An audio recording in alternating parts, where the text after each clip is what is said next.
sang International Criminal Court bilang isa sa duwa sini ka mga Filipino lawyers nga mag-represent sa kapin 30 no ka mga drug war victims sa kaso sining crimes against humanity batok sa kay former President Rodrigo Duterte sa International Criminal Court. We have on the line live via Zoom no ang aton man sini mismo kasi manwa si Attorney Gilbert Andres nga chairman sang Center Law Philippines. Sa aton sini nga linya Attorney Gilbert Andres. Sir, good morning. Welcome po sa Bombo Radio Iloilo. Kaupo ninyo si Bombo Doni. Mayong agagid, Bombo Doni, kag sa Bombo Radio Iloilo. Yes, Attorney Andres, sir, again designate na ikaw sa International Criminal Court nga isa sa mga Filipino lawyers, no? Duwa ka mo. Ang isa ni si Attorney Butuyan, daw upod mo man ini sa inyo sining nga institusyon to represent sang sining mga drug war victims. Ano ang masunod sini nga proseso dayon, Attorney Andres? Bombo Doni, ang sunod sini may nga confirmation of charges hearing sa February 23 na siya, Lunes na siya. Kag madayon na siya for the next 4 days sa 23, 24, 26 kag 27. So amo ni siya ang proseso kung diin ang prosecutor iagid nga magpresentar sa mga argumento kag sa mga ebidensya para balon nga dapat na ni siya ma-continue na ni siya to trial proper. Kung sa ato niya sining legal process diri sa Pilipinas daw ano ini siya nga stage sa kumbaga ang ining confirmation of charges sa hearing, attorney? Actually do kabudlay gid Bombo Doni makapangita sang do equivalent nga proceed sa aton local jurisdiction kay do unique gid ni siya sa ICC. Kay amo ni siyang ginkuha sang ICC sa mga civil law jurisdictions bilang kung diin ang judge siya ang nagapamangkot, siya ang nagausisa kung ano bilang ginhimo na amo na siya nga aspect, so unique gid siya sa ICC.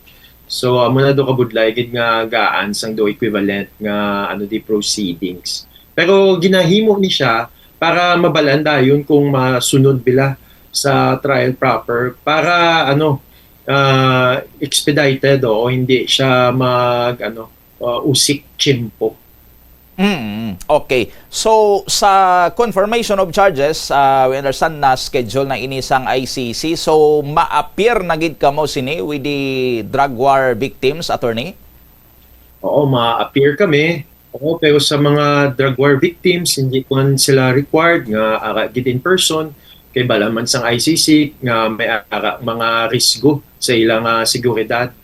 Amo na gani gin-appoint kami bilang common legal representative for victims. So kami tumapabutsyag kung ano bilang mga suffered harm, ano bilang perwisyo sa kabuhi sang mga victims sang war on drugs ang ilang naamtong tungod sa war on drugs. Amo na nga may pabutsyag sa pretrial chamber. By the way, paano gid kamo nga napilian sang imo sining upod nga si Attorney Joel Butuyan to represent sa mga drug war victims, attorney? Well, una kinahanglan maging listed sa ICC list of counsel. So ang pinaka minimum requirements. Tapos nagtipon sa mga lain-lain ng mga victims group kag human rights NGOs. Kag kami pangayo sang ilang opinion kung sinong ila gusto, kung ano nga klase sa abogado, kag ginpahatyag man nila, hambal man nila ang gusto lang abogado nga Pilipino nga makahambal man sang ilang lengguwahe, kag makapabutsyag man kung ano ang ilang mga na agong ng mga kasakitan tungkol parte sa war on drugs. Amo na nga kami ang na-designate sa pretrial chamber. Pero even before pa man yang nakalabot ini sa International Criminal Court, daw may mga assistance na kamo sini nga na-provide sa mga biktima, Attorney Andres? Sakto na, Bombo Doni, since 2016, ang Center Law, may na sang kaso with respect sa war on drugs. So from the start sa war on drugs, kami nagabulig sa mga biktima sang war on drugs. Okay. Ang confirmation of charges hearing normally ano ini siya kalawig, attorney? Isa lang ini kaadlaw or series ini sa mga hearings? Anong proseso niya? So nagpagawa na ang pretrial chambers ang scheduling order So as of now 4 days siya So ma-start siya sa Feb 23, tapos Monday na siya, Lunes, tapos continue sa Martes, kag sa Thursday, kag sa Friday amuning gin schedule para man ma-take into consideration si Mr. Duterte kay ginhatag man na nga mga mga recommendations para makaparticipar gid siya. Oo, so amo na may break in between, amo na wala sang hearing sa Wednesday, tapos every 1 hour may break man. Okay. So, ano tingob ini or isa-isa gid nga i-present ang mga victims, attorney? So, ano ni siya, malawig na siya siguro mga 3 hours per day. Oo. Tapos, maaratin ang prosecutor para maghatag sing iya mga opening statement, argumento, kag closing statements. May ara man pinion para sa amon, sa mga victims, para maghatag sang opening statements, legal arguments, kag closing statements. Kagang defense gaan man sang amuna oportunidad. Now, hindi tarang pag-i-expect nga may mga live nga testigo kay hindi pa ni siya mo ang pion para sina sa trial proper pa na siya kung matuloy sa trial proper. So mga ni siya, mga legal arguments, factual arguments, mga references sa mga evidence. Okay. Ang akusado, si former President Rodrigo Duterte, required gina siya nga mag-appear physically or are there options sa iya sining appearance dira, attorney? Okay, ang gina-require gid sa Rome Statute nga ang confirmation of charges hearing is before the the suspect. But yung suspect, pwede siya actually ka-waive sa iyang right to appear. Oo. So, ara na kay Mr. Duterte kung ma-attend siya o kung i-waive niya ang iyang right to appear. Are there chances nga maka-usisa kamo nga mga lawyers representing sang sining mga victims, maka-directly pamangkot kamo or istorya kamo sa abogado ni former President Duterte or sa iya mismo, Attorney Andres? Oo, as of now, wala pa, Okay, start pa lang. So, proseso para mga, mga dokumento, mga email, mga access, kinalalan, ma-finalize, So, wala pa subong. Okay. So, after ni sang confirmation of charges sa hearing, anong mga scenarios nga aton ekspektaron na diri, attorney? So, expected ta, after sang confirmation of charges, may nga period, kung diin i-decide, sa ang pretrial chamber, kung tatlo man lang ka scenario, ma-confirm bila ang mga charges kag may 3 ka counts sang crimes against humanity for murder, tapos kadua pwede man nga i-decline amo nang mga pwede nga options ang pretrial, i-decline to confirm, or katatlo i-adjourn tapos ibalik sa prosecutor ang document containing charges. Now, i-remember ta lang na 3 ka counts, count 1, 2, and 3 of crimes against humanity. So, maski isa lang ka count ang ma-confirm, pwede na siya mapadayon to trial proper. But let's see kung anong maging decision sa pre-trial chamber. Okay. So, kung ma-confirm ang charges, so that's it, ma-proceed na gid na sa trial proper niya, Attorney Andres? Sakto ka da, Bombodoni. Okay, so buong pre-trial pa lang actually. Okay. During sa pre-trial nga process ni sa confirmation of charges, may kwan pa ni, Katie, na-observe naton na recently sako ang kampo ni former President Duterte ka himo man sang mga actions para nga ma-delay abi ang proceedings during sa confirmation of charges hearing. May remedyo pa or may remedies pa nga pwede ma-avail ang iya sini nga kampo para nga ma-delay naman, mapaiway naman ang proceedings or diretsuhan na nagid ini Attorney Andres? Well, sa ako lang diretsuhanay na niyan, no? Kay kung let's say hypothetically kami nagambal man ma-appeal. Ang actually ang appeal para sa fitness to participate, hindi na siya automatic Kinanlan may with leave of court, kinanlan may harapan na siya basbas sa pretrial chamber, so hindi na siya automatic. So let's see. And ang position ko, hindi na siya dapat maka-stop sa confirmation of charges hearing. Kay separate pa na siyang issue ang appeal. Okay. So on another note, Attorney Andres, ti daw makabig naton nga makasaysayan man ini, no? Ang inyo sini nga participation ni Attorney Joel Butuyan kay is this the first nga case aton sini nga history nga may kasubong sini nga participation ang mga Filipino lawyers naton, Attorney? I think so. Oo, actually importante di Bombo Doni first man ni siya nga hindi nga African. Oo.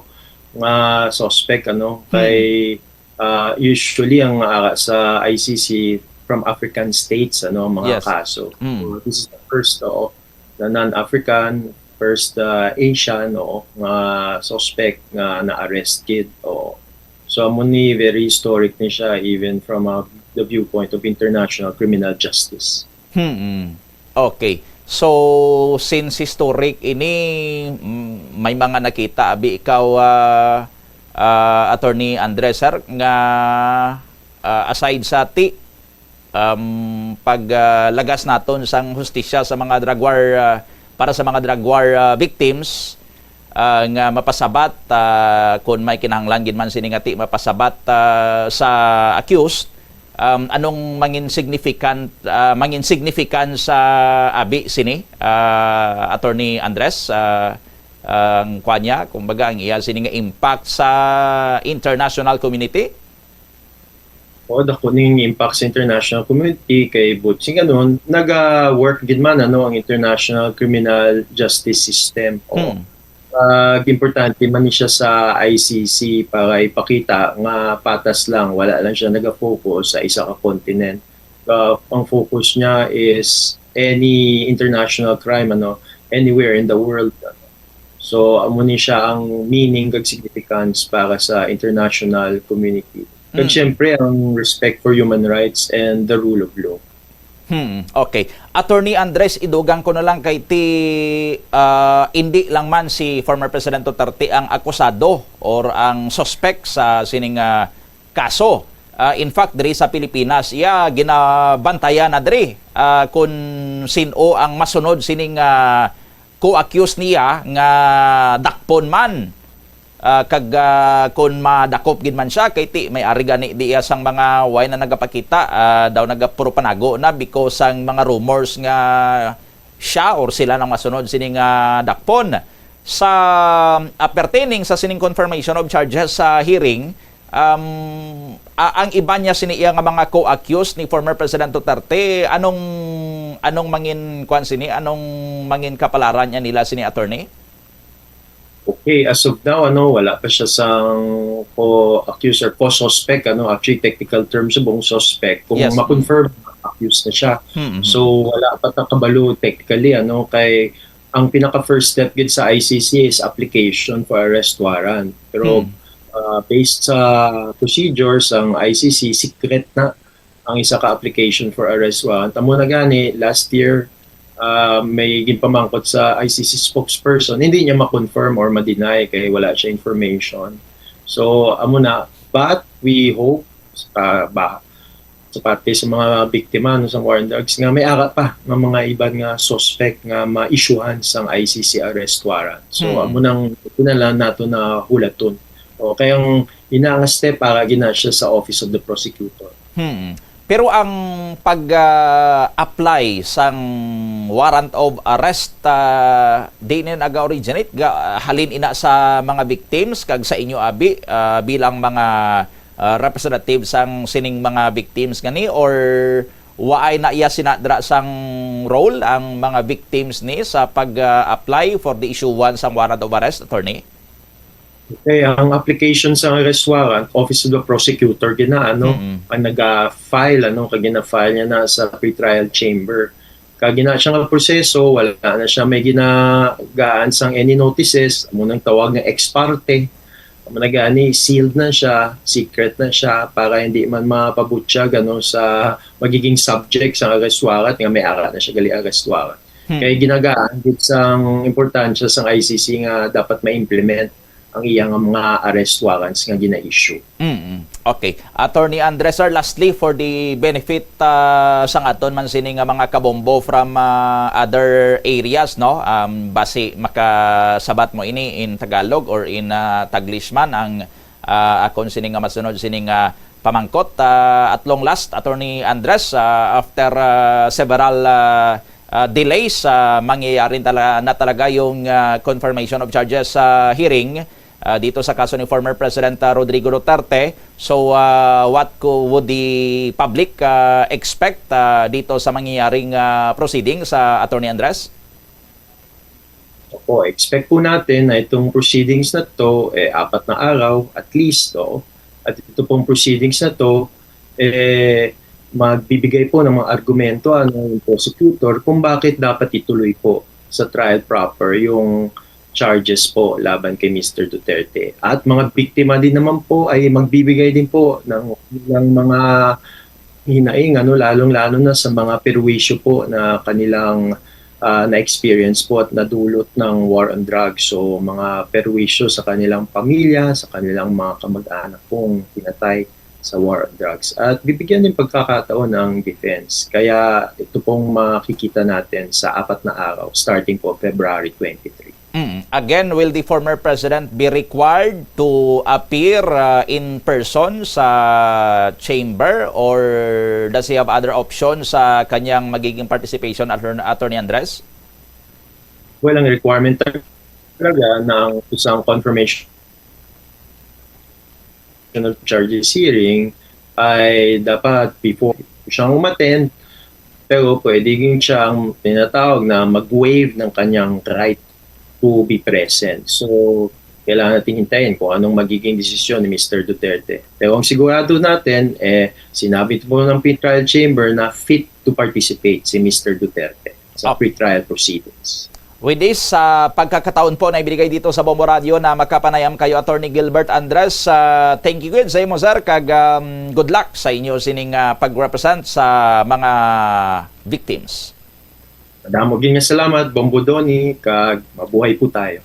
Okay, there you have it, no? Si Attorney Gilbert Andres, isa ka ICC accredited lawyer, no? Isa man ka human rights lawyer, chairman sang Sining Center Law Philippines, no? Upod sila nga duha ni Attorney Joel Butuyan, no? Sang Butuyan and Royal Law Offices, no? Upod sila sa isa ka law firm nga ever since, no? Since 2016 according sa iya, nga naga-provide na sila sang assistance sa sining mga biktima sang drug war sang Duterte administration, kag ti drigani nagresulta sa pagka designate sa ila sang International Criminal Court bilang amo ang mga abogado nga mag